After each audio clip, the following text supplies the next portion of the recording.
Hi people! Happy Fiesta in Naga City. It's September 13, 2023. Every 13th is actually a symbolic of Marian apparition. Ibig sabihin, every 13th as against nakaugalian or napag-alamanan or in memories ng mga tao. Pag 13, akala nila sinasabi na unlucky. No, all the numbers that we have belongs to the Lord God. And actually 13 because of the apparitions in Our Lady of Fatima in Portugal. Every 13 has the Blessed Mother appear to the three kids, Jacinta, Antonio, and Lucia. Dun nga sa Fatima in Portugal. So 13. Hindi ko po yan dinidefend just because my birthday also fell on the 13th day of June. Actually, it was a Sunday in 1971 when I and my twin brother Antonio was born. Antonio passed away already in 2021. September also. Kalimutan ko na yung date. So yun. Alam ko na nasa langit naman na yung aking twin brother, pero I have always been praying for everyone, especially of course those who went to purgatory. Pag nasa hell na po yung mga kaanak natin, and it's so hard din to detect, no? If you have a prayer and a deeper spiritual life, you would know. Pag nasa hell na po, if you are able to determine na nasa hell na po yung mga kaanak nating kaibigan, wag na natin pong tatawagin, no? Because they already belong to the evil world. Naging na rin po silang evil spirits. So if you ask help from them, they would actually be teaching you how to do the things that you want to do in an illegal and sinful manner. While in purgatory, if we say that please pray for us, they could do that for us because they are also bound for heaven. Ayan ang maganda po for the souls in purgatory. But at the same time, they cannot pray for themselves. And so, tayo po yung pagpe-pray para sa kanila. So, we need to offer Chaplet of the Divine Mercy, the 3 o'clock prayer, Holy Rosary, and of course, Holy Mass. And, yung mga sufferings natin, sacrifices, hurts, pains, we could offer it to the Lord God the Father, especially. And you may mention that you want to offer it in a particular soul in purgatory. For example, your mother, if you know that she is still in purgatory, you may offer it. Then sabihin natin na through the suffering, Lord God the Father, and through the sufferings also of Jesus Christ, I offer this pain, this sickness, this illness, this confusion, depression, losses, whatever sufferings you may be having, you could offer it to God the Father. Siya po mismo nagsabi niyan sa akin. When I was suffering, sabi niya cancer daw dito sa baba. And he also promised that he will heal me without going to the doctor, without going through procedures. At alam ko na nahihil naman po tayo at nahil tayo. Anyway, lalo na po yung mga relatives natin na nasa heaven na if we are able to know about it, napakaganda po, no? Because santo na po sila. Wala naman makakapasok sa langit na hindi sasabihing naging santo. Only that, meron na mga dinideclare yung church officially when they are submitted to the Vatican. Sasabihin natin na sa tingin ko po sa prayer ni Venerable Darwin Ramos, merong mga nangyari sa ating buhay, no? Example, healing, mga miracles. So we need to submit them and report them to Vatican. Pagka ganun po kasi, merong payment daw yan. A Daughters of Charity sister told me that it's quite expensive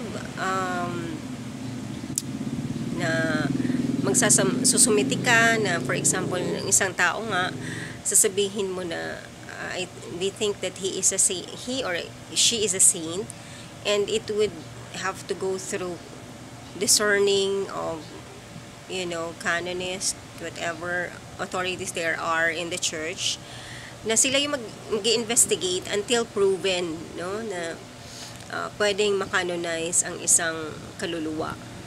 But anyway, so when we pray for our own selves also, of course, may katuturan yun. Always say na, in the name of God the Father, God the Son, and God the Holy Spirit. So anyway, ano pa ba? Isang punto pala guys, na gusto kong sabihin, na kakaiba kasi, no? For several years, parang hindi ako aware and hindi ako, parang tanga-tangahan about a lot of things. But at the same time, God said, ang una ko po palang prinay noon, sabi ko, Lord, I want to go to your kingdom. So, ano yung mga dapat kong ginagawa? Ano po yung dapat kong alalahanin? Sana po maalaala ko lahat ng mga kasalanan. Ang alam ko, dapat lang pagsisihan yun at i-confess, have the sacrament of confession or penance with an ordained priest completely, sincerely. No? And then we will receive absolution over those sins, and then penances will be requested for you to be done by the confessor, and then yun, and try to live a holy life every day. But I still ask him, ano po yung mga dapat gagawin because I want to go to your kingdom. So isa-isa yun guys, and I'm sorry, we're always used to say guys, but with much more respect, brothers and sisters in God, yun po yung inas ko noon. Ano po yung mga dapat na gagawin? Alam ko, marami yun eh. Pero dapat hindi tayo ma-burden. Instead, it is a grace from the Lord God na buhay pa tayo.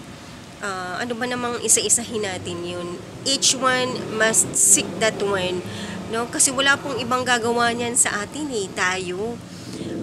But if there are confessors, there are elders, given and inspired by the Lord God about us. So, we should be open to it also, to listen to them. Kung hindi sa atin binibigay ni Lord God lahat ng mga patungkol sa atin na kailangan natin pag-isipan, pagnilayan, and then finally, if we realize that talagang kasalanan po yun, akuin natin ng buong buo, kahit masakit, nakakahiya, kailangan nating akuin yan, and then we need to confess, we need to repent, no? Akuin natin na nakasakit tayo, na akuin natin na example, nagdekwat ka, nang agaw ka ng asawa, alam mo nang mali yung situation, may pari yan, madre yan, you entertained all those things. Alam na natin yan, isa-isahin nyo yung 10 Commandments, people of the Lord God. So, akuin natin, i-confess, no? And then, try to live a holy life, asking God, paano po, Lord, maging banal? Tulungan niyo po ako, Mama Mary, and then, i-follow natin yung schedules ng prayers, no?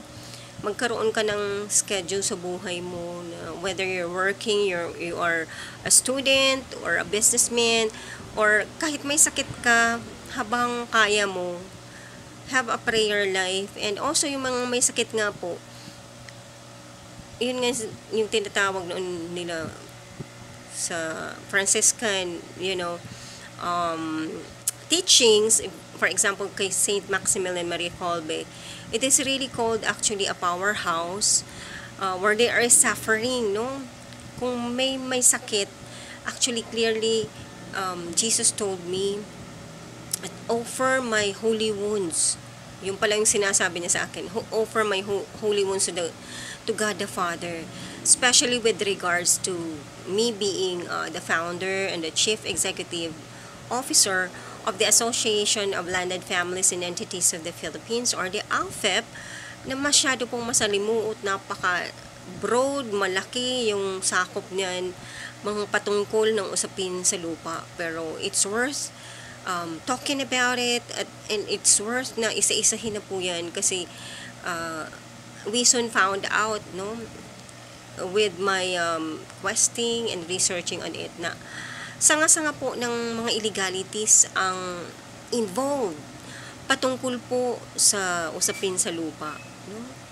Unang-unang yung forcible entry, pumasok, trespassing, hindi sa'yo, pumasok ka, kahit po walang bakod yan, hindi tayo dapat basta pumapasok or basta natin ginagamit.